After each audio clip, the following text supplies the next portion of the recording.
जय हिंद दोस्तों, आप सभी का स्वागत है रोजगार विद प्रमोद यूट्यूब चैनल पर। दोस्तों, आज हम लोग प्रैक्टिस सेट नंबर 19 करने वाले हैं। इसके पहले हम लोग 18 सेट कर चुके हैं, आप लोगों ने देखा होगा, और नहीं देखे हैं तो देखिए दोस्तों, क्योंकि वो सेट बहुत ही महत्वपूर्ण है आपकी आगामी परीक्षा के लिए। क्योंकि आप जानते हैं दोस्तों, आपके पेपर में 20 प्रश्न आने हैं और इन 20 प्रश्नों पर हम लोग प्रैक्टिस करते हैं। और जो 20 प्रश्न हमने लिया है, इस सारे के सारे प्रश्न जो होते हैं वह प्रीवियस ईयर के प्रश्न होते हैं मित्रों। तो प्रीवियस ईयर के प्रश्न जब आप सॉल्व करते हैं तो आपको लगता है कि आपकी तैयारी किस लेवल का है, आपके पेपर में किस लेवल के प्रश्न पूछे जाते हैं।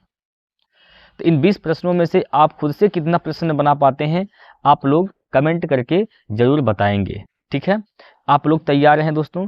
तो शुरू करते हैं हम लोग। पहले नंबर एक छोटी सी लाइन यहाँ पर आपके सामने लिया गया है, इस लाइन को यहाँ पर ध्यान से समझेंगे और यहाँ से हम लोग अपनी बातों को आगे बढ़ाएंगे। ठीक है, देखिए, जो बाहर की सुनता है वो बिखर जाता है, जो बाहर की सुनता है वो बिखर जाता है, जो भीतर की सुनता है वो संवर जाता है। इस लाइन का क्या अर्थ है मित्रों? इसका अर्थ मैं बता दूं, बाहर की सुनना मतलब हुआ जो दूसरे की बात को सुनकर दूसरे की बातों को लेकर चलता है, दूसरे की बात मानता है, दूसरा कोई व्यक्ति जो कहता है वो करता है। तो ऐसे व्यक्ति वो जीवन में कभी खुश नहीं रह सकते हैं। इसलिए आप लोग किसी दूसरे की बात को लेकर, दूसरे की बात को मानकर नहीं चलना है। और यहाँ पर जो भीतर की सुनता है, यानी जो खुद की बात मानता है, अपनी बात को लेकर आगे चलता है, उसका जीवन संवर जाता है। मतलब वो जीवन में कभी दुखी नहीं होता है, हमेशा खुश रहता है मित्रों। इसलिए मैं हमेशा कहूँगा आपसे, आप लोग जो भी काम करते हैं, कोई भी काम करते हैं दोस्तों, तो अपनी बातों को लेकर चलिए, ना कि दूसरे की बातों को लेकर चलेंगे। ठीक है, अपने ऊपर विश्वास रखिए मित्रों। आप एक अच्छे रास्ते पर चलेंगे, और आप जब किसी दूसरे को लेकर बात को लेकर चलते हैं तो आप कहीं ना कहीं वह आपको धोखा भी दे सकता है। ठीक है, वह व्यक्ति आपको धोखा भी दे सकता है मित्रों। इसलिए जीवन में जो भी फैसला लीजिए, आप एक बार उस पर विचार करिए, सोचिए, क्योंकि आपका एक फैसला अगर गलत है तो वह आपको जीवन भर के लिए दुखी कर सकता है, और फैसला अगर सही लेते हैं दोस्त तो आपके जीवन को वह सुखमय बना सकता है मित्रों। तो ये सब चीज़ें आप लोग अपने खुद को लेकर चलना है दोस्तों। चलिए, आप लोग अगर वीडियो अच्छा लगता है तो आप लोग लाइक कर दीजिएगा, ऐसा मैं डेली कहता हूँ मित्रों। ठीक है, आप लोग वीडियो को लाइक करके आगे बढ़िएगा। आइए हम लोग यहाँ पर दोस्तों एक प्रश्न हमने लिया है, जो कि आप लोग सेट देखे होंगे, 15 नंबर सेट था भैया।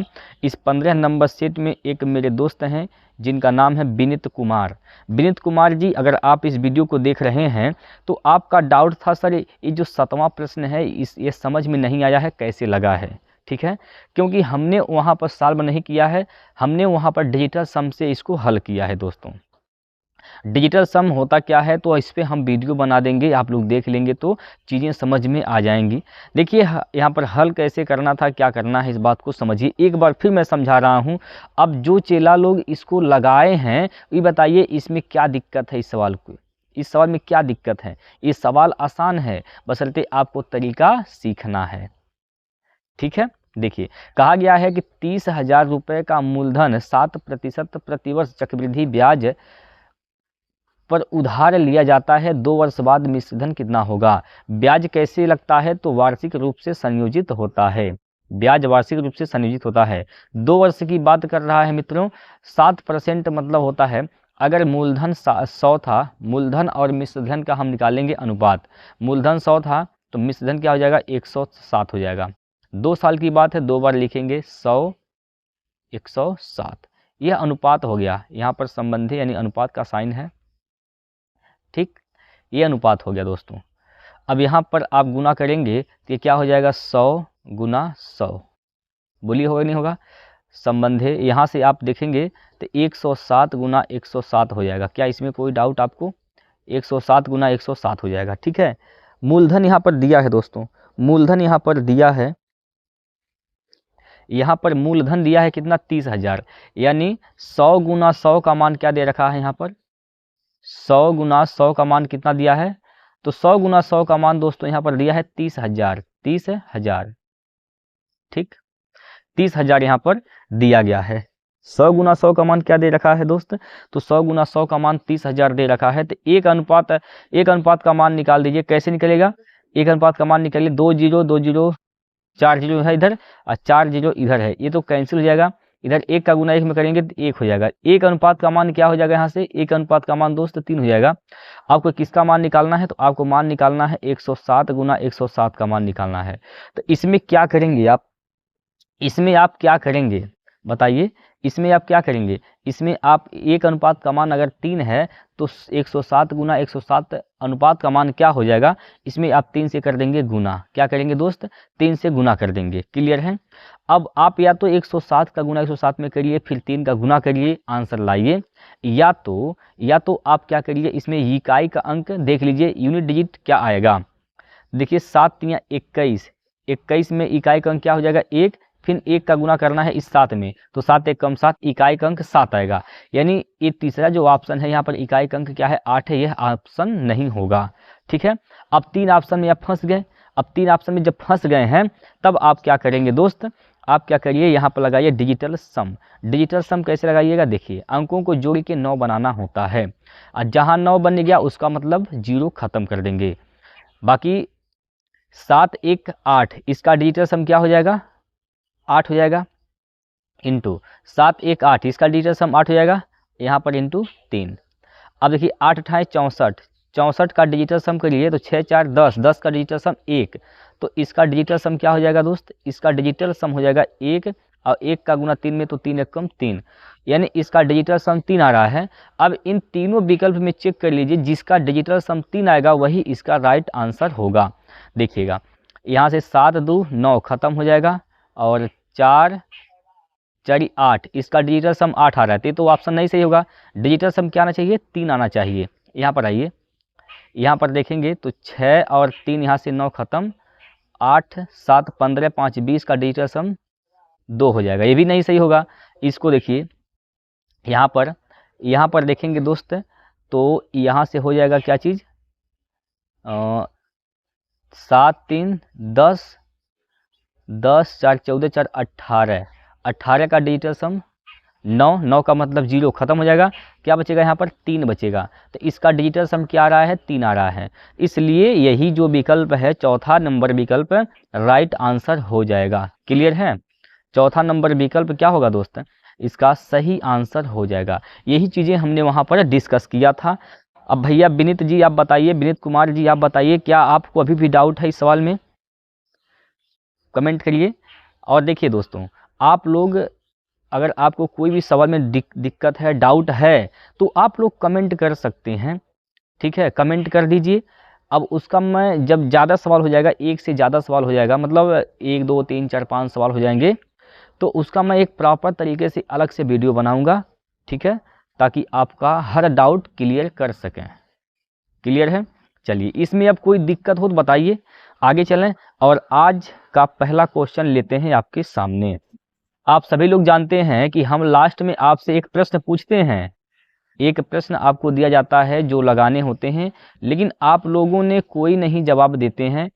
आप लोगों में से कोई भी जवाब नहीं देता है, भाई उसको लगाइए। वो सवाल दिया जाता है इसलिए ताकि आपका पीछे का रिवीजन होता चले और आपको हर कंसेप्ट दोबारा समझ में आता चले। ठीक है। देखिए यहाँ पर जो प्रश्न दिया गया है, आज का पहला प्रश्न है, 1 किलोग्राम टमाटर की कीमत 120% की वृद्धि हुई है और वृद्धि 720 रुपये की है। प्रति किलोग्राम टमाटर की नई कीमत क्या है। आइए दोस्तों, प्रति किलोग्राम टमाटर की नई कीमत आपको बताने हैं। देखिएगा, चीज़ों को समझिए। यहाँ पर भैया वृद्धि कितना हुआ है, कितना प्रतिशत का वृद्धि हुआ है, 120% का, 120% का वृद्धि हुआ है। 120% का वृद्धि होने के बाद कितना का यह वृद्धि हुआ है, तो 720 रुपये का। तो 120% का मान 720 है, तो 1% का मान क्या हो जाएगा, 1% का मान यहाँ से क्या हो जाएगा 6 हो जाएगा। 1% का मान 6 हो जाएगा।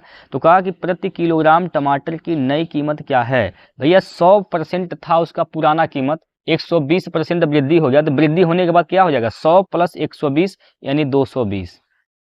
220% का मान निकालना है, 220% का मान यहाँ पर निकालना है। तो क्या हो जाएगा यहाँ से 6 × 220, 6 × 220, तो क्या हो जाएगा 0, 2 छक्का 12, 2 छक्का 12, 1 13, यानी 1320 रुपये हो जाएंगे। नया जो कीमत होगा मित्रों वो 1320 रुपये प्रति किलोग्राम हो जाएगा। कोई डाउट इसमें? ऑप्शन नंबर 4 इसका सही आंसर हो जाएगा। कोई डाउट है बताइए। चलिए अगला प्रश्न देखिए, प्रश्न नंबर यहाँ पर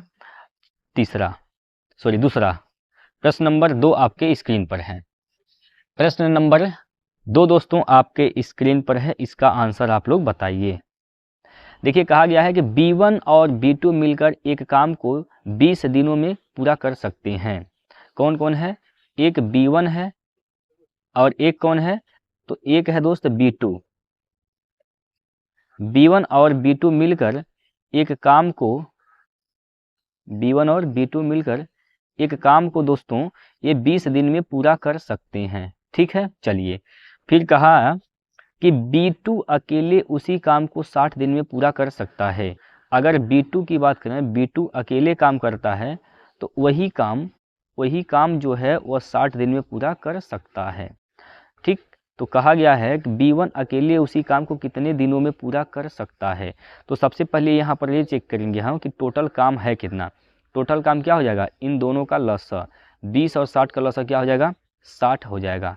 20 और 60 का लसा चला क्या हो जाएगा 60 हो जाएगा, 20 और 60 का लसा क्या होगा, तो इसका लसा हो जाएगा दोस्तों 60। ठीक है, लसा क्या हो जाएगा 60 हो जाएगा। अब आइए यहाँ पर 20 से भाग देंगे 60 में, तो 20 से 3 60, 3 हो जाएगा, यानी B1 + B2 की क्षमता क्या हो जाएगी 3, और 60 × 60, B2 की क्षमता क्या हो जाएगी 1, B2 की क्षमता 1, B1 B2 की क्षमता 3।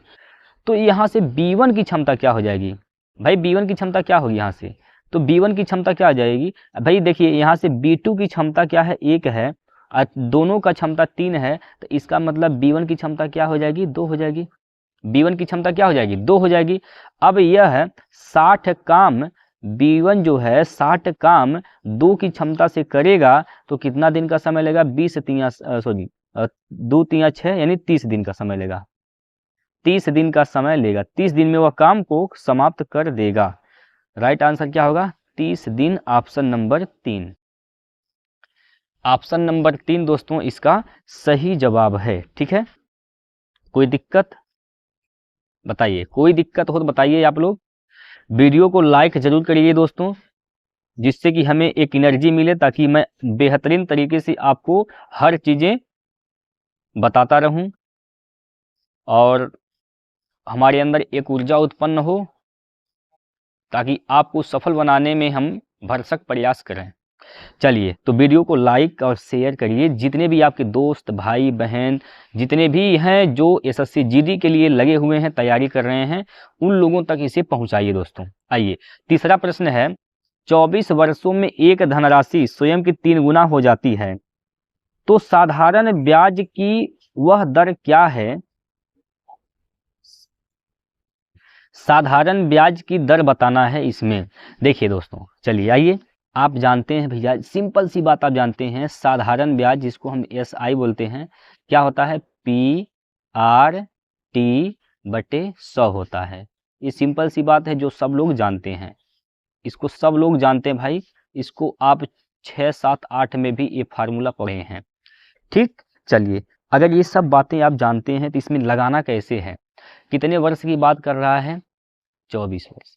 साधारण ब्याज की वो दर बताना है, साधारण ब्याज की क्या बताना है दर बताना है। 24 वर्ष में एक धनराशि स्वयं की क्या हो जाती है 3 गुना जाती है। एक धनराशि अगर 1 था तो कितना हो गया, वह 3 हो गया। अगर मूलधन 1 था तो मिश्रधन कितना हो गया 3 हो गया।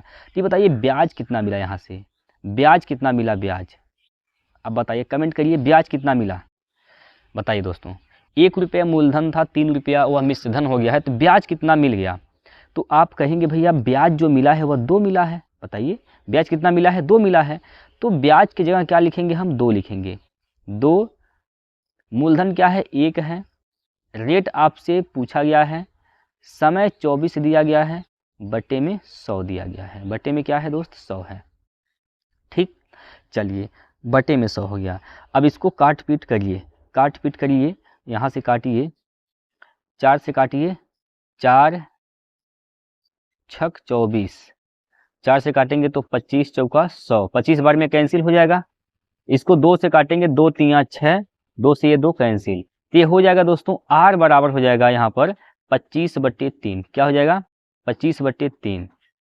देखिए 3 से भाग दीजिए, 3 8 24, 1 बचेगा, 1 बचेगा हो जाएगा 10, दशमलव लगाएंगे हो जाएगा 10, 3 3 9, 3 3 9 यानी 8.33%, 8.33% इसका सही जवाब हो जाएगा।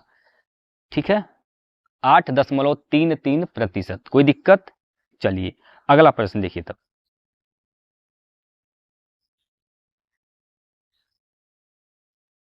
अगला प्रश्न दोस्तों आपके स्क्रीन पर दिया गया है।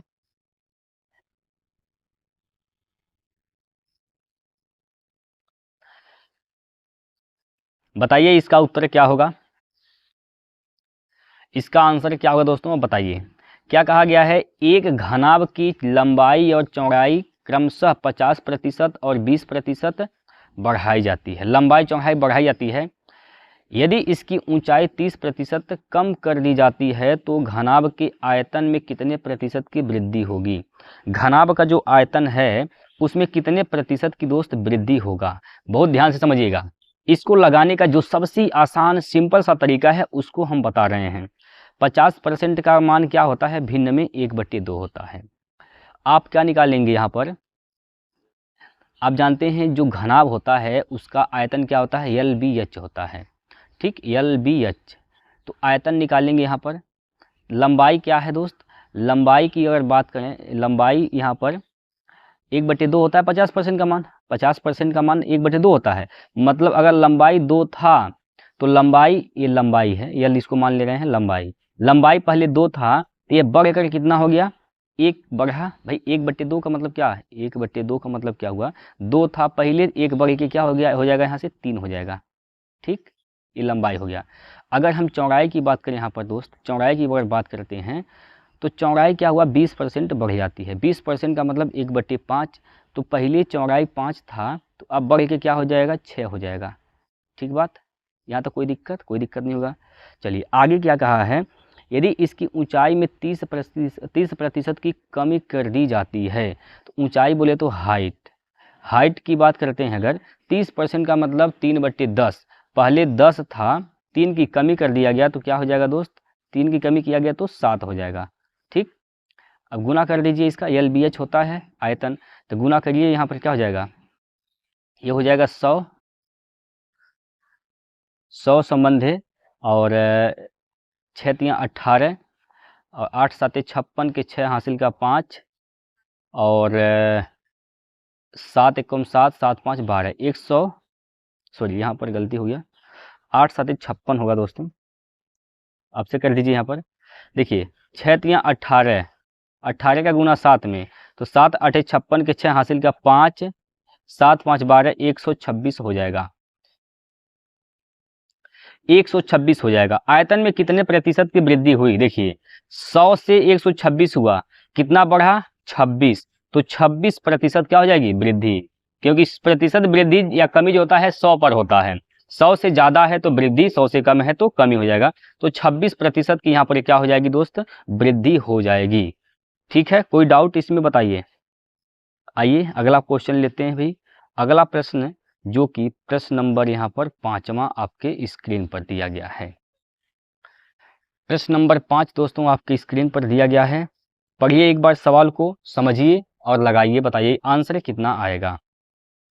देखिए, यदि x संबंधे y बराबर 3 संबंधे 5 और z संबंधे w बराबर 2y संबंधे 5, 2x संबंधे 5y है, तो x z संबंधे y w का मान क्या होगा। देखिए x z संबंधे y w का मान यहाँ पर बताना है दोस्तों। तो देखिए यक्स का मान क्या है, तो यहाँ पर 3 रखेंगे, इंटू जेड का मान क्या है दोस्त, यहाँ पर जेड की जगह क्या लिख सकते हैं हम, 2x लिख सकते हैं, 2x लिख सकते हैं, और x का मान क्या रखेंगे हम, 3 रख देंगे, यहाँ भी क्या लिख देंगे, 3 लिख देंगे। ठीक, चलिए इसके बाद हम y की बात करें। y का मान दोस्त यहाँ से 5 लेना है, y का मान हो जाएगा 5 इंटू, और w की जगह लिख सकते हैं, लिखेंगे क्या, w का यहाँ है, w के यहाँ 5y है, तो यहाँ पर लिखेंगे 5 और y का मान क्या हो जाएगा 5, क्योंकि यहाँ पर y का मान दिया है। बस इसी को हल कर दीजिए, 3 दूना 6, 3 18, 18 संबंधे 125, 18 संबंधी 125 इसका सही जवाब हो जाएगा। 18 संबंधी 125 ऑप्शन नंबर 1। ठीक है, ऑप्शन नंबर 1 इसका सही जवाब हो जाएगा दोस्तों। चलिए अगला प्रश्न देखिए, अगला प्रश्न जो कि बहुत ही बेहतरीन सा प्रश्न है। आइए यहाँ पर जो प्रश्न दिया गया है, प्रश्न नंबर 6वां, इसका आंसर बताइए क्या होगा। प्रश्न नंबर 6 का उत्तर बताएंगे दोस्तों आप सभी लोग, क्या होगा इसका राइट आंसर। प्रश्न नंबर 6वां आपके सामने है, इसका आंसर बताइए क्या होगा। देखिए, किसी वस्तु का अंकित मूल्य उसके क्रय मूल्य का 250% है। किसी वस्तु का अंकित मूल्य क्रय मूल्य का क्या है, 250% है। भाई जो इसका सीपी यानी क्रय मूल्य है वो क्या है, क्रय मूल्य हमेशा 100% मानते हैं, क्रय मूल्य इसका 100 हो गया, क्रय मूल्य क्या हो जाएगा, क्रय मूल्य क्या हो जाएगा 100, तो इसका अंकित मूल्य क्या हो जाएगा, मार्केट प्राइस क्या हो जाएगा। इसका अंकित मूल्य की अगर बात करते हैं तो इसी 100 का 250% हो जाएगा, 250/100 हो जाएगा। ठीक, 100 से कैंसिल, कितना हो जाएगा, 250 हो जाएगा। ठीक है, चीज़ों को समझने की बात है दोस्त। 100 का 250, 250 ही होगा, तो यहाँ पर लिख देंगे 250। ठीक है, 250 हो जाएगा। यदि 50% छूट दी जाती है, छूट जब देंगे तो यहाँ पर बिकेगा, तो इसका विक्रय मूल्य क्या हो जाएगा, विक्रय मूल्य, छूट किस पे मिलता है, अंकित मूल्य पर मिलता है। तो 250 पर दोस्त, 250 पर 50% छूट दिया गया, तो कितने परसेंट पर बिका है, 50% पर बिका है। ठीक, 2 जीरो से 2 जीरो कैंसिल, 105 25 5 125, ये हो जाएगा 125, 125 हो जाएगा। ठीक, तो यहाँ पर पूछा है तो लाभ प्रतिशत क्या होगा। भाई रे, यहाँ से आप देख रहे हैं कि 100 में खरीदा गया है और बिक कितना रहा है, 125 में, कितने का लाभ हो गया, 25% का, 25% का लाभ हो जाएगा दोस्तों ऑप्शन नंबर 1। लाभ किस पे होता है भाई, लाभ हमेशा क्रय मूल्य पर होता है। अगर क्रय मूल्य 100% है, 100 से ज़्यादा है तो लाभ, 100 से कम है तो हानि है। ठीक बात, समझ में आया कि नहीं आया। चलिए अगला प्रश्न देखिए दोस्तों,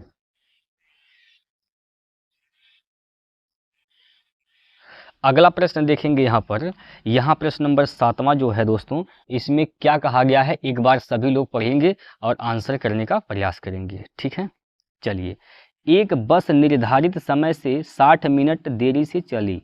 एक बस है दोस्त जो निर्धारित समय से 60 मिनट देरी से चलती है, 60 मिनट का मतलब 1 घंटे देर से वह चलती है, लेकिन अपने गंतव्य तक 150 किलोमीटर दूरी समय पर पहुंचने के लिए उसे अपनी सामान्य चाल से 5 किलोमीटर प्रति घंटा की वृद्धि करनी पड़ी। वो अपनी चाल को क्या करता है, 5 किलोमीटर प्रति घंटा बढ़ा देता है ताकि वह समय पर पहुंच जाए। बस की सामान्य चाल बताइए, बस की सामान्य चाल क्या होगी दोस्तों। चलिए यहाँ पर समझिए, आप जानते हैं समय बराबर क्या होता है, दूरी बट्टे चाल होता है। दूरी क्या है दोस्त, 150 किलोमीटर है, 150 किलोमीटर दूरी है। सामान्य चाल को हम कुछ समय के लिए यक्स मान लेते हैं। ठीक है, तो इतना समय में उसको पहुंचना था, हुआ क्या, वही 150 किलोमीटर की दूरी जब चलता है तो 1 घंटा लेट चलता है। 1 घंटा लेट चलने का मतलब हुआ कि वह 1 घंटा लेट चलने का मतलब ये हुआ कि वह 1 घंटा चलना था उसको, 8 बजे चल रहा है 9 बजे। ठीक है, तो ये चाल में क्या करता है, वृद्धि कर देता है, तो x + 5 कर देता है। अब इनका अंतर क्या हो जाएगा, यही अंतर 1 घंटा यानी 60 मिनट के बराबर हो जाएगा। 60 मिनट का मतलब 1 घंटा, 1 घंटा के बराबर हो जाएगा। अब ऑप्शन, इसको जब भी आप हल करेंगे दोस्तों तो ऑप्शन से हल करेंगे, ऑप्शन से चेक करेंगे किसका x का मान जो भी उठाइए यहाँ पर रखेंगे 1 के बराबर आना चाहिए। अगर हम 25 उठाते हैं, हम लास्ट से चल रहे हैं यहाँ पर से 25 से, अगर 25 लेकर चलते हैं तो अगर 25 लेकर चलते हैं तो 25 से भाग देंगे 150 में, तो 25 छक्का 150 6 बार में जाएगा, माइनस ये 25 5 30 हो जाएगा। 25 यहाँ पर रखेंगे, यहाँ पर ये 25 रखेंगे, 25 + 5 30 हो जाएगा। 30 से भाग देंगे तो 3 यहाँ पर 5 बार में जाएगा, 5 बार में जाएगा। दोनों का अंतर कितना आ रहा है, 1 आ रहा है। दोनों का अंतर चलना था उसको 6 घंटा, पहले चल रहा है 5 घंटा, भाई लगना था पहले उसको 6 घंटा, ठीक, वो चल रहा है 5 घंटा में, तो कहीं ना कहीं वह 1 घंटा लेट चला, तो यहाँ कवर किया 1 घंटा, तो अंतर 1 के बराबर आ रहा है, 1 के बराबर अंतर आ रहा है, तो इसका मतलब यही क्या हो जाएगा, सही जवाब हो जाएगा। इस प्रकार से ऑप्शन से हल करते हैं दोस्तों। तो ऑप्शन से हल करना है, क्योंकि यहाँ पर अगर इसको हल करिएगा तो यहाँ पर कठिन हो जाएगा, द्विघात समीकरण बनेगा, जो कि हल करना थोड़ा कठिन हो जाता है, इसलिए ऑप्शन का प्रयोग करते रहें। समझ में आया कि नहीं आया? अगर समझ में आया है दोस्तों तो एक बार सभी लोग कमेंट में वाई टाइप कर देंगे, जल्दी से जल्दी से जल्दी से आप लोग टाइप करिए भाई, जल्दी से टाइप करिए, एकदम जल्दी जल्दी जल्दी। चलिए अगला क्वेश्चन देखते हैं भाई। अगला प्रश्न आपके सामने देखते हैं, यहाँ पर दिया गया है। चलिए बताइए इसका राइट आंसर क्या होगा।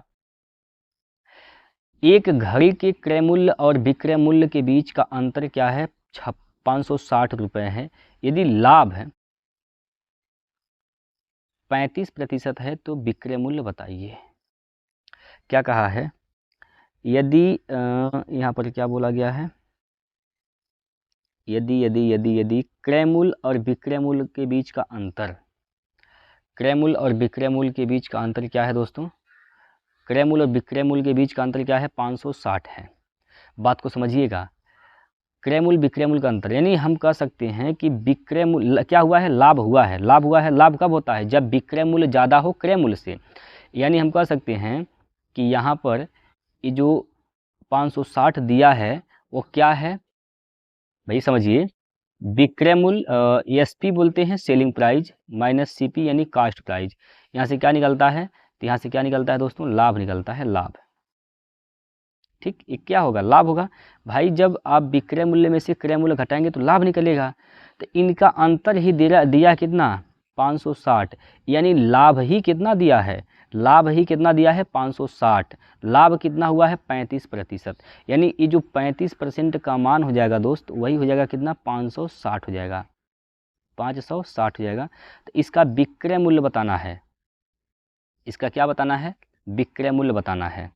या फिर हम कह सकते हैं 35% का मतलब क्या होता है दोस्तों, 35% का मतलब होता है 5 × 35 यानी 7/7 क्या हो जाएगा दोस्त, 7/ यहाँ पर 20 हो जाएगा, 7/ क्या हो जाएगा, 20। यानी सीपी जो है, सीपी उसका 20 है, तो यहाँ पर लाभ प्रॉफिट क्या हो जाएगा, प्रॉफिट बोले तो 7 हो जाएगा।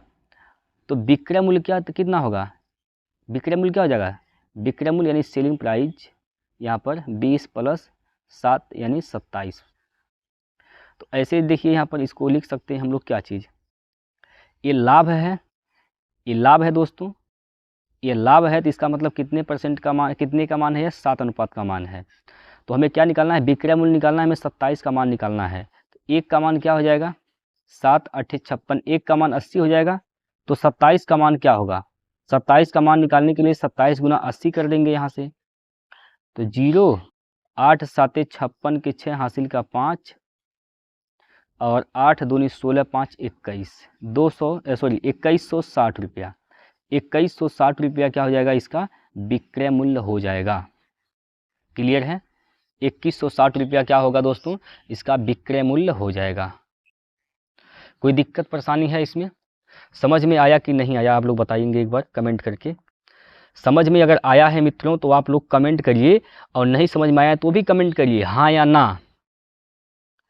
और आपसे मैं हमेशा कहता हूं दोस्तों, वीडियो को लाइक करिए, लाइक करिए, लाइक करिए।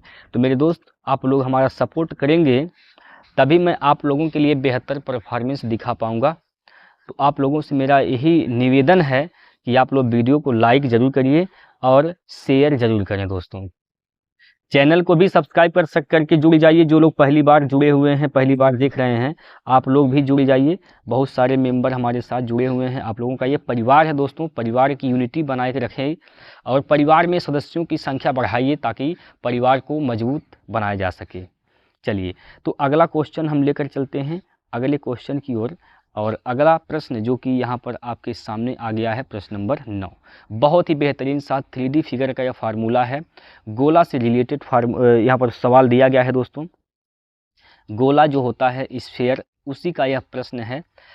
लेकिन मित्रों यहाँ पर अर्धगोले की बात किया गया है। अर्धगोले की बात किया गया तो अर्धगोले पर ही हमें काम करना है। ठीक है, अर्धगोले पर ही हमें क्या करना है दोस्तों, काम करना है। इस बात में कोई दिक्कत परेशानी नहीं होनी चाहिए। ठीक है, चलेंगे, आइए समझते हैं यहाँ पर क्या करना है दोस्तों। एक अर्धगोले की त्रिज्या 2.1 सेंटीमीटर है। 2.1 सेंटीमीटर, इसका आयतन कितना होगा? अर्धगोले का आयतन होता क्या है मित्रों? अर्धगोले का आयतन होता है 2/3 पाई आर क्यूब होता है। पाई आर क्यूब होता है। ठीक है, कोई दिक्कत? तो देखिए, आयतन पूछा गया है दोस्तों। आयतन पूछा गया है, अगर इसमें आयतन पूछा गया है तो यहाँ पर लिखेंगे 2/3। पाई का मान 22/7 लेंगे। पाई का मान क्या लेना है? 22/7 लेना है। आर का मान क्या है? यहाँ पर 2.1 है। तो यहाँ से आर का मान 2.1 को लिखेंगे 3 बार। 2.1 गुना 2.1 गुना 2.1। ठीक, 7 से काटेंगे, 7 3 21, 0.3 बार में कैंसिल होगा। 3 से काटेंगे 0.1 बार में यहाँ पर कैंसिल हो जाएगा। इसी का गुना कर देना है दोस्तों। इसी का गुना कर देना है। 2 दूनी 4। इकाई का अंक क्या आएगा दोस्तों? 4 आएगा। इकाई का अंक कितना आएगा दोस्तों? तो इकाई का अंक यहाँ पर 4 आएगा। ठीक है भाई, इकाई का अंक क्या आएगा दोस्तों? 4 आएगा। क्योंकि देखिए 2 दूनी 4, इकाई का अंक 4 किस में है? ऑप्शन नंबर यहाँ पर देखिए तीसरे में है। ठीक है, तो तीसरा ही इसका राइट आंसर हो जाएगा। कोई दिक्कत यहाँ पर? इसमें कोई दिक्कत दोस्तों आपको है? बताइए। इसको आप नहीं समझ पाए हैं तो इसको ऐसे समझिए। इसको ऐसे समझिए, 21 का गुना 21 में करना है। क्या करना है? 21 का गुना 21 में करना है। तो 441 हो जाएगा। बोलिए, 441 होगा, नहीं होगा? 441 हो जाएगा। फिर 1 का गुना कर देंगे तो 441 से होगा। अब दशमलव कितने स्थान पर लगेगा? 2 1 स्थान, 2 स्थान, 3 स्थान, 0.3 स्थान पर लगेगा यहाँ। ठीक है, अब इसमें करना है दोस्तों आपको 2 और 22 का गुना करना है। तो 22 में क्या है? 2 11 गुना 22 होता है। इसमें से 2 निकाल लीजिए और 2 दूना 4। तो इसमें क्या कर दीजिए आप? 4 से गुना कर दीजिए। तो हो जाएगा यहाँ पर 4 4 चौको 16 के 6 हासिल का 1, 4 चौक 16, 1 17 हो जाएगा। 0.3 स्थान पे यहाँ पर हो जाएगा।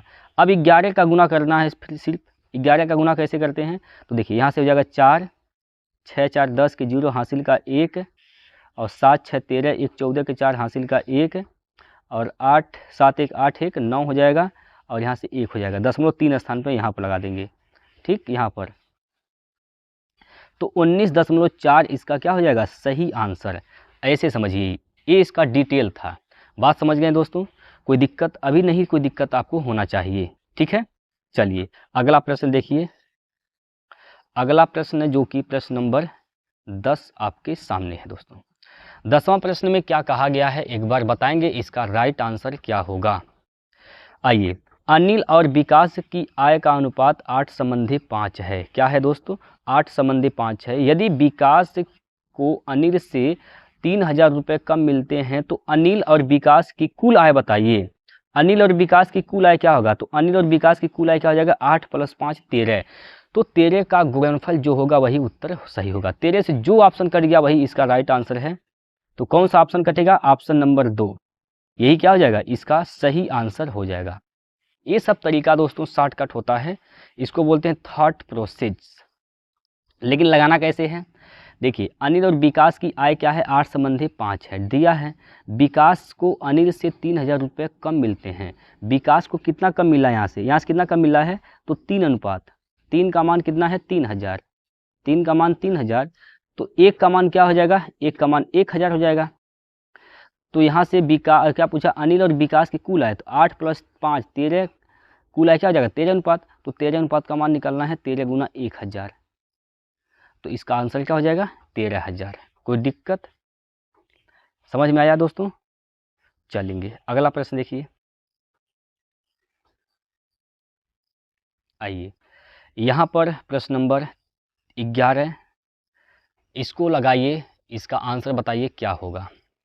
कहा गया है कि रमेश एक वस्तु को 236 रुपये में बेचकर 46 रुपये का लाभ कमाता है, तो लाभ प्रतिशत बताइए। लाभ परसेंट क्या होता है दोस्तों, प्रॉफिट परसेंटेज क्या होता है, लाभ बटे क्रय मूल्य, लाभ बटे क्रय मूल्य। तो लाभ कितने का होता है, यहाँ पर लाभ होता है 46 रुपये का, लाभ होता है 46 रुपये का। कितना में बेचा है, 236 रुपये में बेचा है, तो लाभ कितने का हुआ, 46 में। तो खरीदा कितने का होगा भाई, 236 में बेचा है तो लाभ हुआ 46 का, तो इसका मतलब 46 रुपये कम में खरीदा होगा। तो घटाइए यहाँ से, 0 हो जाएगा, 6 में से 6 गया तो 0, और 13 में से 4 गया तो बचेगा 9, कितना हो जाएगा, 190 हो जाएगा, 190 हो जाएगा। कोई दिक्कत, गुना 100, ठीक।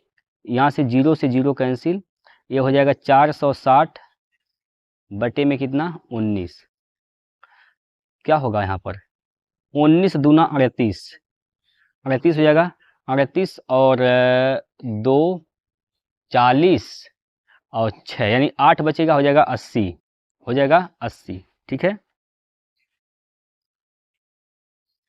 भाई। यहाँ पर 6 2 8, ठीक है, 80 हो जाएगा।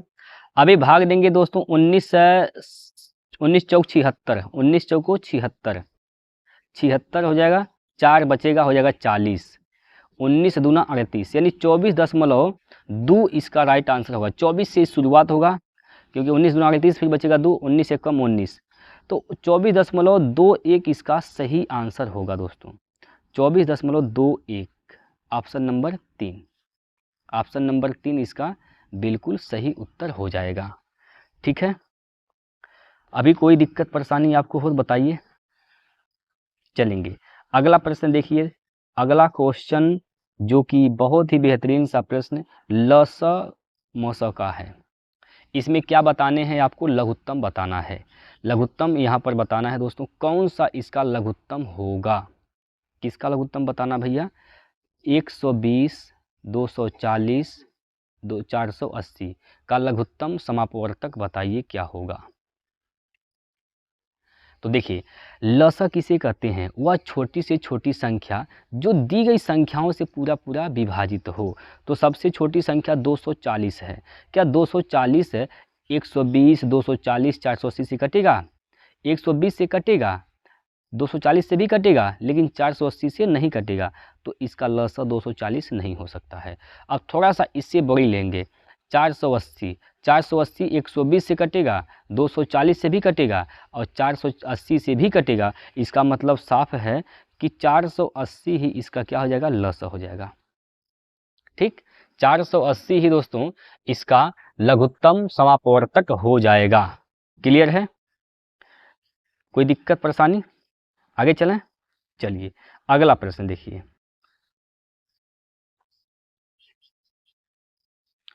अगला प्रश्न दोस्तों आपके स्क्रीन पर इस प्रकार से दिया गया है, इसको एक बार पढ़िए और आंसर करने का प्रयास करिए दोस्तों।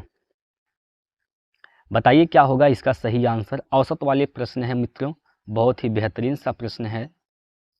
बताइए क्या होगा इसका राइट आंसर। कहा गया है कि 25 क्रमागत प्राकृतिक संख्याओं में अंतिम 13 संख्याओं का औसत 39 है। सभी 25 संख्याओं का औसत कितना है। टोटल कितनी संख्या है, 25। तो 12 संख्या यहाँ से यहाँ तक हो गया और यहाँ से यहाँ तक क्या हो जाएगा दोस्तों, 12 संख्या यहाँ से इधर हो गया। बात समझिएगा, 12 संख्या यहाँ हो गया और इधर से यहाँ देखेंगे 13 संख्या इधर हो गया। 13 संख्या इधर लेके चलते हैं अब 13 संख्या हो गया इधर, तो यहाँ से आप देखिए, यहाँ से इधर कितना हो जाएगा, 6 इधर हो जाएगा और 6 इधर हो जाएगा, 6 6 12 हो गया। एक संख्या दोस्तों यहाँ पर, एक संख्या बीच में जो 13वां संख्या है ये हो जाएगा। तो 13 संख्या है तो इसका मतलब हुआ कि जो औसत होगा, औसत बीच की संख्या होती है भाई, 6 इधर हुआ, 6 संख्या इधर हुआ, बीच को ही औसत बोलते हैं। औसत माने बीच की संख्या। तो यहाँ पर देखिए बीच में क्या होगा, यहाँ पर बीच में क्या आएगा, 39। भाई औसत क्या होता है, बीच की संख्या होती है, तो बीच में क्या हो जाएगा, 39। अगर ये बीच की संख्या 39 है तो इधर वाली संख्या क्या हो जाएगी, यहाँ वाली, बताइए भाई। 6 कम कर देंगे ना, क्रमागत हैं, जैसे 1 2 3 4 5 ये सब क्रमागत होती हैं। तो 6 हमें छोटी संख्या निकालना है, तो छोटी संख्या जाने के लिए 6 कम कर देंगे, तो यहाँ पर क्या आ जाएगा, कितना होगा यहाँ पर, 33। कितना होगा दोस्तों, यहाँ पर 33 होगा। बात को समझिएगा। टोटल कितने संख्या हैं, 25 संख्या हैं।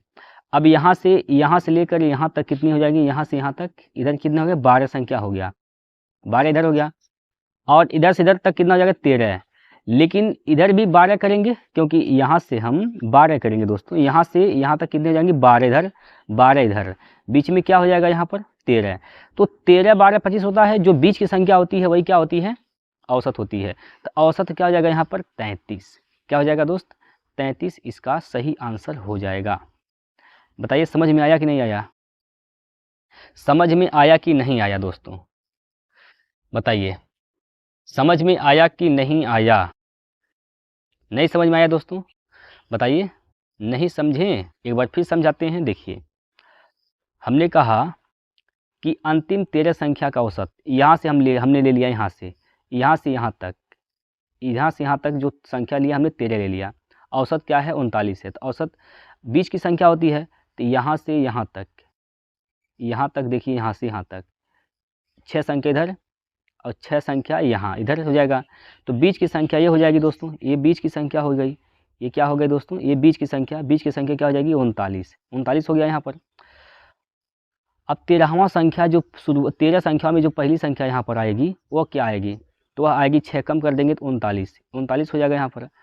हमें टोटल 25 संख्या का औसत बताना है, तो 12 संख्या इधर हो गया, और यहाँ से लेकर टोटल कितना हो जाएगा, 13 संख्या। तो इधर भी 6 यहाँ भी कर देंगे, इधर से इधर कितना हो जाएगा, 12।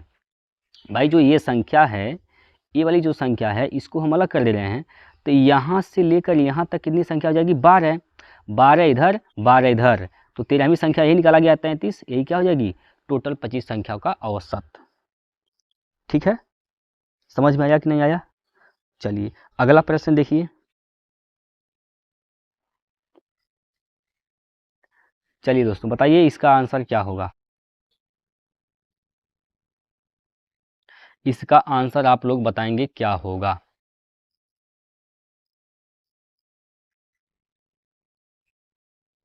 देखिए दोस्तों, यहाँ पर हम क्या करेंगे, इसको लिख सकते हैं, इस वाले पार्ट को, इसको लिख क्या सकते हैं हम लोग, इसको लिख सकते हैं 1/1 माइनस 1/3 लिख सकते हैं। उसी प्रकार प्लस इसको लिख सकते हैं 1/3 माइनस 1/5 ऐसे लिख सकते हैं। फिर प्लस इसको लिख सकते हैं 1/5 माइनस 1/7। इसी प्रकार dot dot dot plus dot dot dot करके यहाँ इसको लिखा जा सकता है, लिख सकते हैं 1/45 माइनस 1/47 लिख सकते हैं। होगा क्या दोस्त, यहाँ से 1/3 माइनस 1/3 प्लस ये वाला सब कट जाएंगे, ये क्या हो जाएंगे, सब कट जाएंगे, ऐसे सब कट जाएंगे। बचेगा क्या, शुरुआत का बचेगा और माइनस लास्ट का बचेगा। शुरुआत का बचेगा दोस्त और लास्ट का बचेगा। तो यहाँ से क्या हो जाएगा, 1/47। 47 का गुना 1 में 47 एकम 47, 47 में से 1 गया तो क्या बचेगा दोस्त, 46। 46 बटे क्या हो जाएगा, 47। 46/47 इसका राइट आंसर है ऑप्शन नंबर 1। क्लियर है। चलिए अगले प्रश्न पर चलते हैं, और अगला प्रश्न देखिए, प्रश्न नंबर 15 आपके स्क्रीन पर दिया गया है दोस्तों।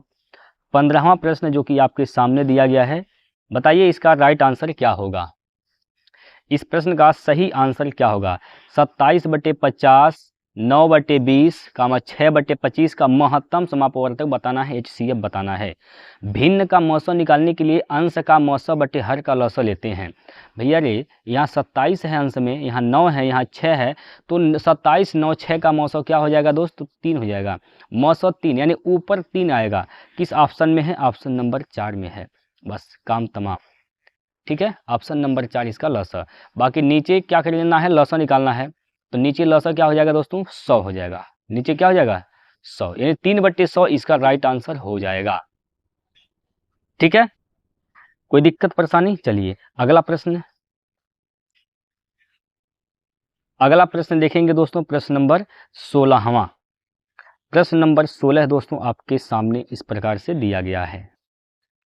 देखिए दोस्त, प्रश्न नंबर 16 कहा गया है इसमें, एक निश्चित दर पर चक्रवृद्धि ब्याज जो कि वार्षिक रूप से संयोजित है पर एक मूलधन उधार दिया जाता है। 3 वर्षों के अंत में राशि 13,310 रुपये है और 4 वर्षों में 16,641 रुपये है। तो मूलधन क्या है? क्या बताना है दोस्त? यहाँ पर आपको मूलधन बताना है। ठीक है भाई, मूलधन बताना। ध्यान समझिए, कोई धन था मूलधन P, ये हुआ क्या? यह 3 वर्षों में, कितने वर्षों में दोस्तों? यहाँ पर क्या कहा गया है? 3 वर्षों में। यह 3 वर्ष में, 3 साल में क्या हुआ? 3 वर्षों में यही मूलधन कितना बन जाता है दोस्त? यह बन जाता है 13,310। फिर कहा कि अगले 4 वर्षों में, यानी अगले 1 वर्ष में 1 साल और बीता। अगले 1 वर्षों में यही धन, अब ये धन जो है हो जाता है कितना? 14,641।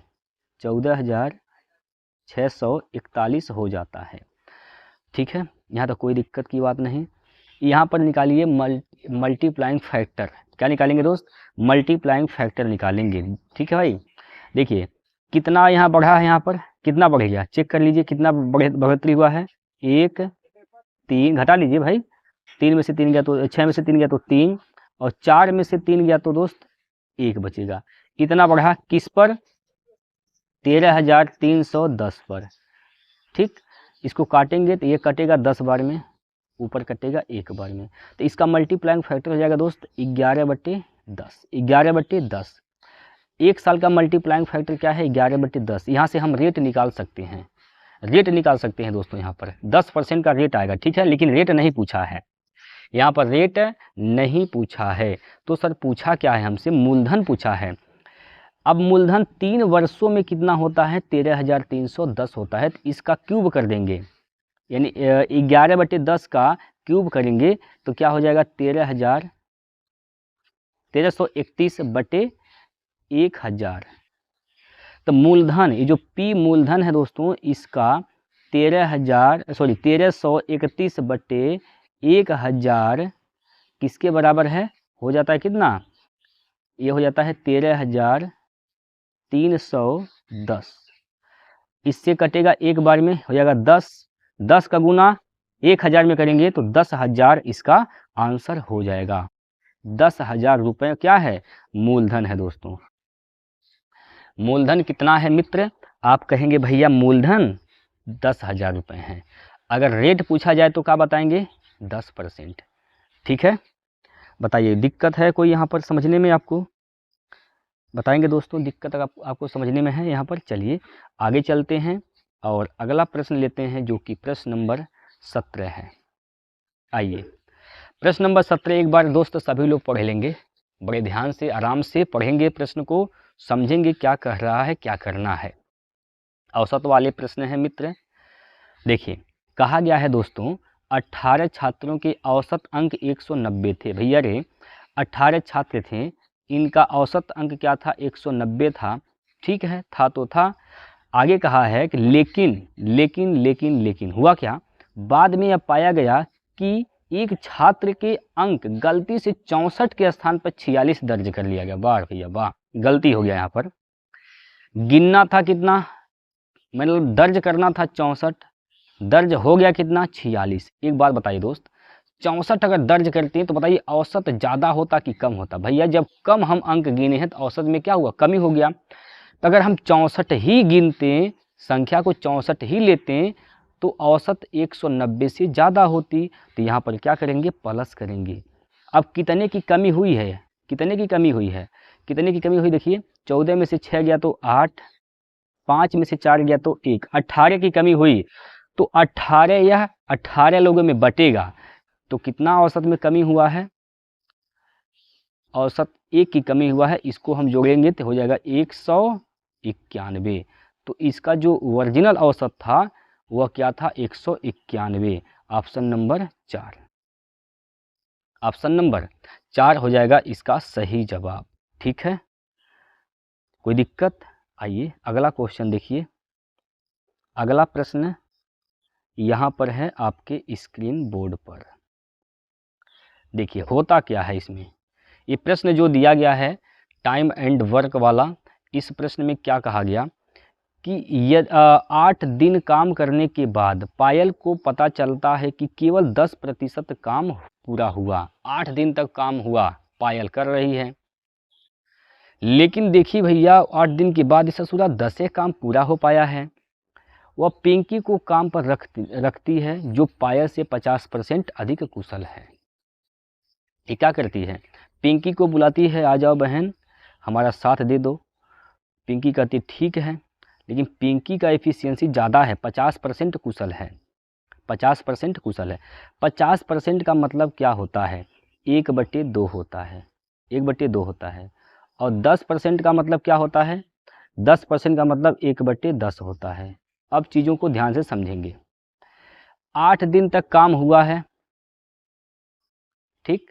ये जो पिंकी है पायल से 50% अधिक कुशल है। पायल, अगर पायल की क्षमता 2 है तो पिंकी की क्षमता क्या हो जाएगी दोस्त, ये पायल है, PL लिख देते हैं, ये पायल से, ये पिंकी है, PN लिख देते हैं, ठीक है। पिंकी की क्षमता 1 ज़्यादा है, 1 ज़्यादा है तो क्या हो जाएगी 3, 1 ज़्यादा है भाई, नहीं समझ पा रहे हैं, देखिए ऐसे ऐसे समझिए, यहाँ पर दोस्तों ऐसे समझिए, यहाँ पर PL पायल है, PN पिंकी है, ठीक। पायल की क्षमता अगर बात करें 2 है तो पिंकी की क्षमता 1 ज़्यादा मतलब 3 हो जाएगा, ठीक। 8 दिन तक काम की है पायल 2 की क्षमता से, कितना काम पूरा कर पाई है, 10%। 10% का मतलब टोटल काम कितना था 10, एक काम वह पूरा कर पाई है, बटे 1, काम को नीचे लिखते हैं, बराबर हुआ क्या। अब वह पिंकी को साथ में ले लेती है, जब पिंकी को साथ में लेती है यानी अब दोनों लोग मिल के काम करेंगे। शेष काम कितना बचा है, वही 9 काम, 10 काम टोटल था, एक काम हुआ, 9 काम शेष बचा है। अब दोनों एक साथ करते हैं,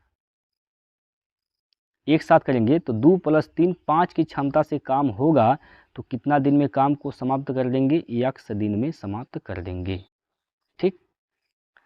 चलिए इसको काट पीट करेंगे तो क्या होगा भैया, 8 दूनी 16, 16 नवा क्या हो जाएगा, 9 चौको 36, 9 छक्का 54 की 4 हासिल का 5 और 9 1 9 5 14, 144 हो जाएगा। 144 बटे क्या हो जाएगा, 5 हो जाएगा, ठीक। ये क्या होगा, x का मान निकाल रहा है, ठीक है।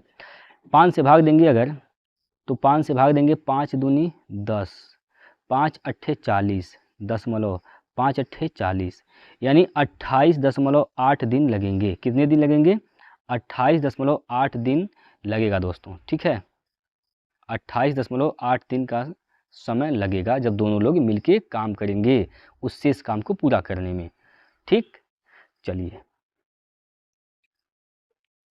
अगला प्रश्न देखिए दोस्तों, अगला प्रश्न देखिए, यहाँ पर क्या कहा गया, वह सबसे बड़ी संख्या ज्ञात कीजिए जो 60 और 90 को विभाजित करने पर क्रमशः 2 और 3 शेष देती हैं, 2 और 3 शेष देती हैं। तो ऑप्शन से हल कर दीजिए, 17 से भाग दीजिए, 17 चौको 68, नहीं 17 यहाँ 51, 9 शेष बचेगा, यानी 17 आंसर नहीं होगा। 29 से भाग देंगे, 29 दूना 38, 2 शेष, सॉरी 29 दूना 58, 2 शेष बचेगा। और 29 3 क्या हो जाएगा, 29 का गुना 3 में करिए, तो 3 9 27 के साथ हासिल का 2 और 3 दूना 6 2 8, 29 3 87, तो 3 शेष बचेगा। यहाँ से 2 शेष बच रहा है, यहाँ से 3 शेष बच रहा है। यहाँ कह भी रहा है कि 2 और 3 शेष बचते हैं, 2 और 3 शेष बच रहे हैं, इसका मतलब 29 क्या हो जाएगा, राइट आंसर हो जाएगा, ऑप्शन नंबर 2। ठीक है दोस्तों, ठीक है, आगे चलते हैं और आगे चलते हैं अगले प्रश्न की ओर, प्रश्न नंबर 20। ये आज का सेट का लास्ट प्रश्न है दोस्तों। चलिए प्रश्न नंबर 20 आपके स्क्रीन पर है, इसका आंसर आप लोग बताएंगे क्या होगा।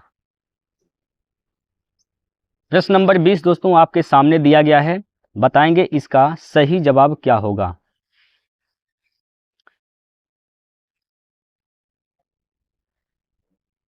इसका सही जवाब बताइए दोस्तों क्या होगा। देखिए कहा गया है कि 3800 रुपये अंकित मूल्य वाली एक पुस्तक को 2128 रुपये में बेचने पर दिया जाने वाला छूट प्रतिशत बताइए। दाम कितना था, 3800 रुपये दाम था, मतलब इसका अंकित मूल्य था, एमपी था, मार्क प्राइस ये था।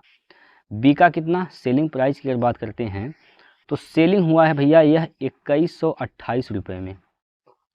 कितने का छूट यहाँ पर दिया गया, देखिए 10 में से 8 गया तो 2, 9 में से 2 गया तो 7, 7 में से 1 गया तो 6, 3 में से 2 गया तो 1, इतने का छूट मिला है किस पर, 3800 रुपये पर, गुना 100, 2 जीरो से 2 जीरो कैंसिल, 38 से भाग देना है। अब 38 से भाग देंगे दोस्तों इसमें, तो कैसे भाग देंगे, 38 का भाग आपको आता नहीं है, या तो आप छोटा छोटा करके भाग देंगे, छोटा छोटा करके भाग दीजिए, वरना एक तरीका समझिए। यहाँ पर क्या है, इकाई का अंक 8 है, हमें लाना क्या है, 4 लाना है।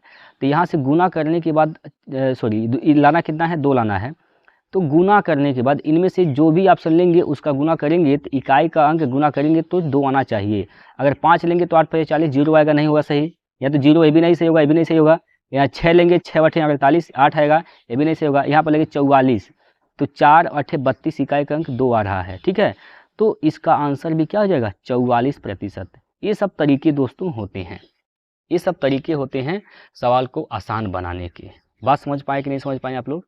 करना क्या है, हमें लाना है कितना, यहाँ पर हमें लाना है इकाई का अंक 2 गुना करके। भाई 38 जब आप 1672 को जब 38 से भाग दें, कितने कुछ बार तो जाएगा ही, कुछ बार जाएगा, तो जितनी बार जाएगा अगर उसका गुना आप 38 में करेंगे तो 1672 आएगा कि नहीं आएगा, आएगा। तो अगर हम मानते हैं 38 का गुना अगर आप दोस्त 44 में करेंगे, 44 बार हम मानते हैं गया है, तो इकाई का अंक 2 आना चाहिए गुना करने के बाद। 8 चौको 32 आ रहा है, मतलब यही आंसर क्या है, सही है, ठीक है। तो ये 20 प्रश्न हुए दोस्तों जो कि आप लोगों ने देखा है, बहुत बहुत बेहतरीन तरीके से हमने समझाया भी है। आपका स्कोर क्या रहा, आप लोगों का बारी है कमेंट करने का, ठीक। चलिए तो कमेंट करके बताइए, और कल का जो सवाल हमने दिया था जो आप लोग नहीं बना पाए थे उसको भी हम यहाँ पर ले लिए हैं। आइए दोस्तों, ये कल का सवाल है दोस्त, कल का सवाल था 7200 रुपये को PQR के बीच क्रमशः 1/2 संबंधित 4 संबंधित 3/2 के अनुपात में बांटा गया है, R का हिस्सा कितना है। एक जना P है, एक जना Q है और एक जना R है। 1/2 संबंधित 4 संबंधित 3/2 के अनुपात में बांटा गया है दोस्तों, ठीक है, इस अनुपात में बांटा गया है। तो R का हिस्सा पूछा गया है, इसको हाईलाइट कर देते हैं, R का हिस्सा पूछा गया है, ठीक है। यहाँ तक कोई दिक्कत नहीं है। एक बात याद रखिएगा, अनुपात कभी भी बटे में नहीं होता है, अनुपात दोस्त कभी भी बटे में नहीं होता है। तो जब बटे में नहीं होता है तो करेंगे क्या, तो इसको आप सिंपल फॉर्म में चेंज करेंगे। कैसे, जो हर में है उसी का उसका लॉसर लेंगे और तीनों के सभी जो है अनुपात उनमें गुना कर देंगे। तो यहाँ से देखिए ये 2 और ये 2, 2 का लॉसर 2 हो जाएगा। अब इस 2 का गुना कर लेंगे 1/2 में, तो यहाँ से हो जाएगा 1, बोलिए होगा नहीं होगा। सभी में गुना करना है दोस्त, सभी में इस प्रकार से गुना कर देते हैं। यहाँ भी 2 से गुना कर देंगे, यहाँ भी 2 से गुना कर देंगे और यहाँ भी 2 से गुना कर देंगे। तो यहाँ से हो जाएगा 4 दूनी 8 और यहाँ से हो जाएगा दोस्तों 3। टोटल अनुपात कितने हो जाएंगे, 8 9 3 12। तो 12 अनुपात का मान दिया है कितना, 12 अनुपात का मान दोस्तों यहाँ पर दिया है 7200, 7200। तो 1 अनुपात का मान क्या हो जाएगा 600, 12 छक 72, 600 हो जाएगा। 1 अनुपात का मान दोस्त अगर 600 है तो किसका पूछा है, आर का पूछा है। आर का अनुपात क्या है 3, तो 3 का मान निकालना है, 3 से कर देंगे गुना, तो 3 छक 1800 रुपये हो जाएंगे, 1800 रुपये। ठीक है, 1800 इसका राइट आंसर हो जाएगा। क्लियर है दोस्तों, कोई दिक्कत परेशानी इसमें, कोई दिक्कत नहीं होगा दोस्तों। ठीक है, तो आज के लिए हम आपको सवाल देते हैं जिसका जवाब आप लोग कमेंट करके बताएंगे क्या होगा। इस सवाल को नोट कर लीजिए और इसका आंसर आप लोगों को देना है कमेंट बॉक्स में। ठीक है दोस्तों, तो कमेंट बॉक्स में इसका आंसर आप सभी लोग बताएंगे। और लास्ट में जाते जाते दोस्तों हम आपसे कह रहे हैं कि एक बार वीडियो को लाइक कर दीजिएगा, अपने दोस्तों के साथ शेयर कर दीजिएगा। ठीक है, फिर दोस्तों कल मिलते हैं अगले वीडियो के साथ, तब तक के लिए जय हिंद, जय भारत।